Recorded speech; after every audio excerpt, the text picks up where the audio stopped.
Hello అండి. ఈరోజు breakfast వచ్చేసి నేను ఇలా ప్రిపేర్ చేశాను. స్వీట్ పొటాటో అండ్ మిల్లెట్స్ జావా అండ్ బనానాను జామకాయలాగా ఉంది. ఆ ఫ్రూట్ ఏమో తెలీదు. అండ్ అంజీరా కాయ అనమాట. అలా ప్రిపేర్ చేశాను. ఫుడ్ అలాగే ఉంటుంది మార్నింగ్ పూట మ్యాక్సిమం. అప్పుడప్పుడు టిఫిన్స్ చేస్తాను. ఒక బనానా ఇదైతే తింటే అసలు ఆఫ్టర్నూన్ దాకా అస్సలు ఆకలి కాదు. ఆ ఫ్రూట్ ఏంటో మీకేమైనా తెలిస్తే కామెంట్ చేయండి. నాకు నేమ్ తెలీదు. ఫ్రూట్ తెలుసు కానీ. సో ఈ మధ్య కొన్ని అంటే లేడీస్‌కి కుంతీదేవికి శాపం ఇస్తాడు ధర్మరాజు. మీకు నోట్లో ఏది అంటే మీ మనసులో ఏది దాచుకోవద్దు అని చెప్పేసి.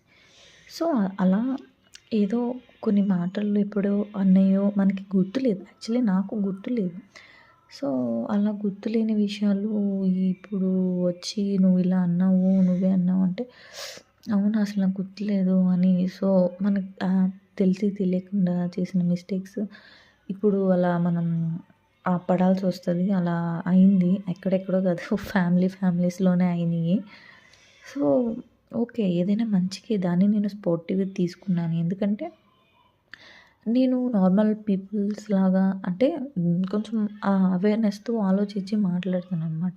సో కొంచెం అదనేది మళ్ళీ అవేర్‌నెస్ తగ్గి మళ్ళీ నార్మల్‌గా అందరిలాగా నార్మల్‌గా మాట్లాడడం ఇవన్నీ జరిగిపోతున్నాయి. సో ఒకళ్ళనేది ఇప్పుడు ఇలా ఇలా అని చెప్తే మళ్ళీ మనం కంట్రోల్ తెచ్చుకొని జాగ్రత్తగా ఉంటాం కదా!